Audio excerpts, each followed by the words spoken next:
आप मज़ीद कुछ पूछना एक चाहेंगे? सवाल जी। और मेरा, अच्छा जो लोग रोज़ा रख लेते हैं, रोज़ा जो है वो ब्लड शुगर पे कैसे, किस किस्म के असरात मुरतब होते हैं, उस पे ज़रा रोशनी डालिए। अच्छा, रोज़े के ना दोनों असरात आ सकते हैं। शुगर लो भी हो सकती है, जिसको हम हाइपो कहते हैं। यानी आप पेशेंट का रोज़े की हालत में अगर उसकी जो शुगर कंट्रोल है वो डिस्टर्ब हो, दो तरह से हो सकता है। जैसे मैंने एक लो हो सकती है, हाई भी हो सकती है। लेकिन मैंने अपनी जो क्लिनिकल प्रैक्टिस में देखा गया कि लो के चांसेस बहुत कम है। मेरे ख्याल से हमारे जो खाने हैं ख़ास तौर पे सहरी और अफ्तारी, और वो इतनी हैवी होती हैं कि हम लो होने का शायद चांस दिया ही नहीं जाता। बहरहाल इसमें लो होने का चांस होता है।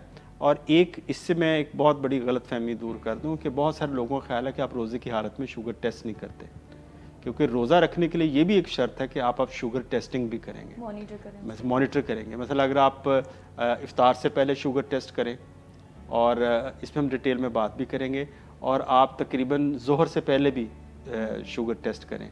अगर आपकी ज़ोहर से पहले ही शुगर 100 से नीचे जा रही है, इसका मतलब ये रोज़ा मुश्किल से ही चलेगा। अगर आपकी इफ्तार से पहले शुगर काफ़ी नीचे चली जाती है, इसका मतलब जो सुबह की जो डोज़ है उसको हमें एडजस्ट करने की ज़रूरत है, और दिन में किसी वक्त लो भी हो सकती है। और खुदा ना खासा कभी जब फील हो कि हमारी शुगर 60 से नीचे जा रही है, तो फौरी तौर पे हमें रोज़े को तोड़ लेना चाहिए। अपनी जान पे खेलने की ज़रूरत नहीं है। तो शरीयत ने इजाज़त दी है इसकी कि अगर आपकी जान को ख़तरा है आपकी, तो आप इस रोज़े को दोबारा क़ज़ा के तौर पे रख सकते हैं। तो इसमें एक तो ये है कि हाइपो का हमें ख़तरा होता है। दूसरा इसमें जो सबसे बड़ा ख़तरा और जो बड़ा कॉमन वो चीज़ देखी, वो हाइपरग्लाइसीमिया होता है। यानी शुगर बहुत हाई हो जाती है, हाइपर हो जाती है, ज़्यादा हो जाती है। और इसमें जो ज़्यादा होने के औकात ये होते हैं कि इफ्तार के बाद, क्योंकि इफ्तार को ना हमने दो हिस्सों में तकसीम कर दिया हुआ है। इफ्तार, एक तो इफ्तार है कि आपने रोज़ा खोला और उसके साथ जो लवाज़मात थे, आपने जो भी चाट खाई, समोसे खाए, पकौड़े खाए, ये आपका एक इफ्तार है, जिसको कहते हैं जी इफ्तारी है। अच्छा, इफ्तार से उसके बाद डिनर का टाइम आता है, उसके बाद नमाज़ पढ़ी, फिर उसके बाद जब खाने का टाइम है। तो ये जो दो मील मेजर मील हैं जो हम जिसमें हम खुद करते हैं, ये जो है आपको शुगर बढ़ाने में काफ़ी मावन होते हैं। इसमें इसकी वजह से शुगर बहुत तेज़ी से बढ़ती है, और बाद लोग इतनी बढ़ती है कि उनको शायद एडिशनल दवाई भी लेनी पड़ती है। मुझे तो लगता है 3 मील्स हैं, रोज़ा खोलते वक्त, फिर नमाज के, फिर इशा की नमाज।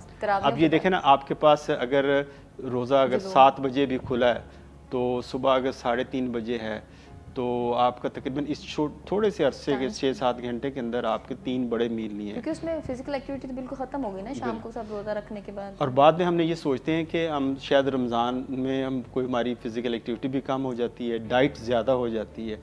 अच्छा, असूली तौर पे अगर देखा जाए कि हमें अगर लॉजिकली या अगर हम इसको गौर करें थ्योरेटिकली कि हमें रमज़ान में हमारी शुगर बेहतर होनी चाहिए, नहीं बेहतर होती। चीज़ों की कीमतें कम होनी चाहिए, वो नहीं होती। क्यों? हमने डिमांड, हम खाने की मिकदार ज़्यादा कर देते हैं, आम दिनों की निस्बत हम खाना ज़्यादा लेते हैं।